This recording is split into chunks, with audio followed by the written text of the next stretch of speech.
ये फ्रेंड्स, मैं आपको आधे घंटे बोल रही थी, बस 10 मिनट में ही ये जो हमारी बर्फ़ी है बनकर तैयार हो गई है और बहुत ही सुंदर ये लग रही है। तो देखा आपने, ना तो ये टूट रही है ना ये बिखर रही है, एकदम परफेक्ट जो नाप है मैंने आपको बताया है। इसी तरह आप भी बनाइएगा, कृष्ण भगवान को भोग लगाइएगा। और तो चलिए स्टार्ट करते हैं कृष्ण भगवान को भोग लगाने के लिए एकदम परफेक्ट मेवा पाक की रेसिपी। और यकीनन आप अगर ये भोग भगवान को लगाएंगे तो भगवान को ही नहीं, घर में सभी को बेहद पसंद आने वाली, इतना टेस्टी ये बनने वाला है।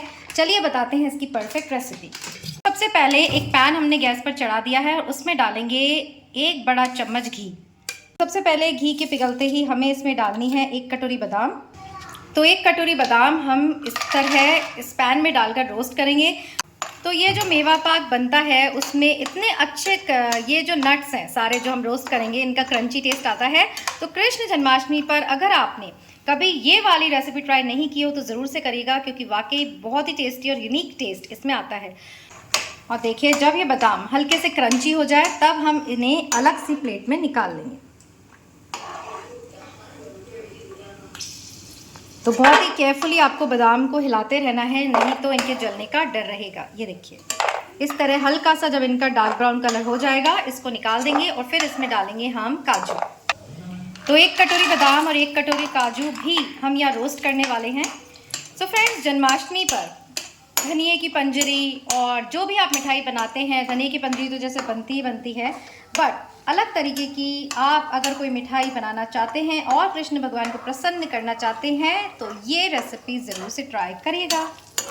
तो देखिए, घी अच्छा गर्म है, इसलिए फटाफट 1 ही सेकंड में ये हमारे काजू भी जो है वो ड्राई रोस्ट हो गए हैं। इनको भी हम बादाम के साथ निकाल लेते हैं। और काजू और बादाम के बाद बारी है रोस्ट करने की ये दाल मखाने। दाल मखाने जो होते हैं बहुत ही ज़्यादा न्यूट्रिशियस होते हैं, इसे भी आपको उस मेवा पाक में डालना है और जो भी बाइंडिंग आएगी मेवा पाक में वो इसी से आएगी। ये जो ड्राई फ्रूट है इसे ऐसे भी आप रोस्ट करके नमक काली मिर्च लगाकर बच्चों को खिला सकते हैं। हड्डियों को बेहद ताकत देने वाला होता है और ये रोस्ट होते हैं जब तक। ये देखिए कितने सुंदर ये लग रहे हैं। तो बिल्कुल परफेक्ट आपको करना है, ऐसा नहीं कि ये जल जाएँ तो सारा टेस्ट जो है इस रेसिपी का वो अच्छा नहीं आएगा। तो देखिए, इन्हें भी हमें हल्का सा ड्राई रोस्ट करना है और फिर इसे भी हम अलग से निकाल लेंगे। तो दाल मखाने जो है हमने 2 कटोरी डाले हैं। जैसे कि मैंने कहा, बाइंडिंग के लिए मेवा पाक में ये बहुत ही इंपॉर्टेंट है, क्योंकि ड्राई फ्रूट्स तो आप फिर कितने ही डालेंगे। और ये जो है दाल मखाने भी अच्छे से क्रंची हो गए हैं, इनको भी हम एक साथ रख लेंगे। अब ये जो सारे ड्राई फ्रूट्स हैं इनको ठंडा होने पर ही हमें मिक्सर ग्राइंडर में ग्राइंड करना है। याद रखिएगा, गरम गरम अगर हम ग्राइंड कर देंगे तो मिक्सर जो है बर्स्ट होने का डर रहेगा। तो इसको ठंडा होने देते हैं। और अब हमें ड्राई रोस्ट करना है ये सूखे नारियल को, जिसे हमने इस तरह ग्रेट कर लिया है। तो ये जो तीनों चीज़ें हम रोस्ट कर चुके हैं, दाल मखाने, काजू, बादाम, इनको हम मिक्सर ग्राइंडर में पीसेंगे। बट नारियल के बुरादे को ऑलरेडी देखिए कितना बारीक हमने क्रश किया है, इसे हमें बिल्कुल पीसने की ज़रूरत नहीं है। अगर आप इसे पीसेंगे तो फिर ये अपना ऑयल रिलीज़ कर देगा। तो परफेक्ट मेवा पाक बनाने के लिए आपको ये सारी टिप्स जो हैं उसे ज़रूर से फॉलो करनी है। तो देखिए, थोड़ा थोड़ा ये जो है ड्राई रोस्ट होने लगा है और ये इसलिए किया जाता है ताकि इसमें थोड़ी बहुत भी अगर नमी हो तो निकल जाए।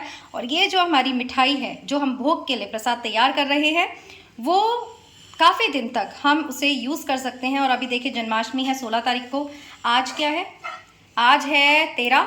तो 3 से 4 दिन में ये मिठाई आप बना के कभी भी रख सकते हैं।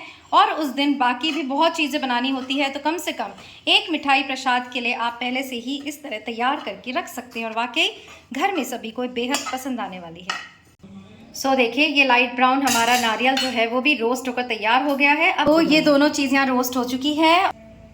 और अब इस मेवा पाक के लिए हम करेंगे मगज़ रोस्ट। तो हमें छोटे से पैन में हमने ये जो मगज़ है इनको रोस्ट किए हैं। इसका टेस्ट बहुत ही अच्छा आता है, जब तक ये चटक जाए तब तक इसे रोस्ट करना है और फिर गैस को बंद कर देना है।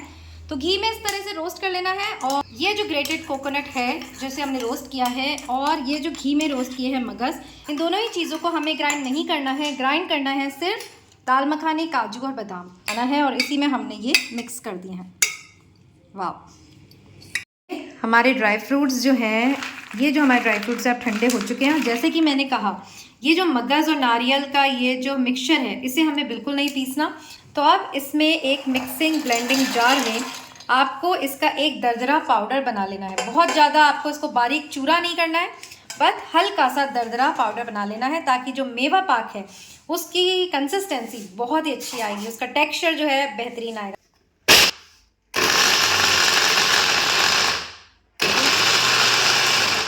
तो ये जो मैंने आपको बताया, मिक्सी को रोक रोक कर आपको इसे पीसना है। लगातार अगर आप मिक्सर चलाएंगे तो फिर ये बिल्कुल चूरा हो जाएगा। आपको एक कोर्स पाउडर इसका तैयार कर लेना है।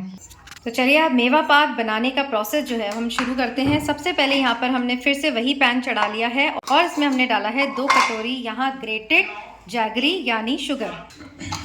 तो यहाँ हमने जो है 2 कटोरी जैगरी पाउडर यानी गुड़ को ग्रेट करके इसमें डाल दिया है और अब 2 से 3 चम्मच पानी डालेंगे और इसे धीरे धीरे पिघलाएंगे। तो आप शुगर से भी इस रेसिपी को बना सकते हैं, पर गुड़ जो होता है पौष्टिक होता है और शुगर वैसे भी लोग आजकल अवॉइड कर रहे हैं, कहते हैं व्हाइट पॉइजन होता है।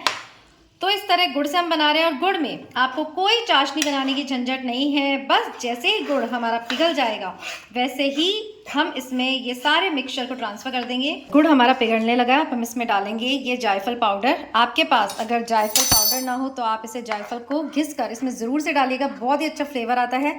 साथ ही इसमें डालेंगे थोड़ा सा इलायची पाउडर और ये जो मेवा पाक है बहुत ही शानदार बनने वाला है। कंसिस्टेंसी देख लीजिए आप। इसी तरह जब गुड़ इस तरह पिघलने लगे, हल्के से बबल्स आने लगे, तब हम उसमें तो यहाँ हमने सभी नारियल, मगज़ और जो हमने पीस कर मिक्सचर तैयार किया था ड्राई फ्रूट्स का, उसे एक साथ मिक्स कर लिया है और अब इस गुड़ में हम मिलाएंगे। तो कोई, जैसे कि मैंने कहा, आपको तार या चाशनी की ज़रूरत नहीं है। अंदाज़ा क्या है गुड़ और इस मिक्सचर का?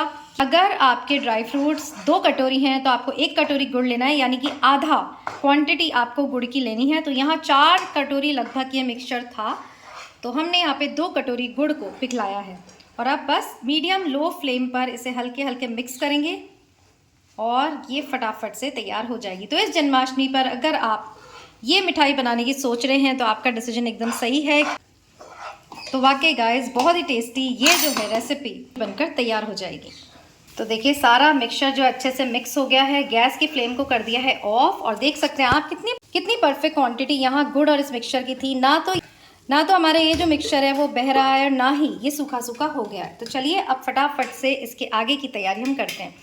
तो अब आपको लेनी है एक प्लेट और इसमें जो है घी को अच्छे से ग्रीस कर देना है, ताकि ये जो मिक्सचर इसकी जब हम बर्फ़ी जमाएंगे तो बहुत ही आसानी से ये बर्फ़ी निकल जाएगी और फ्लेवर जो है घी का वो तो अच्छा आएगा ही। ये देखिए इस तरह। और अब इस मिक्सचर को इसमें हमें कर देना है ट्रांसफ़र।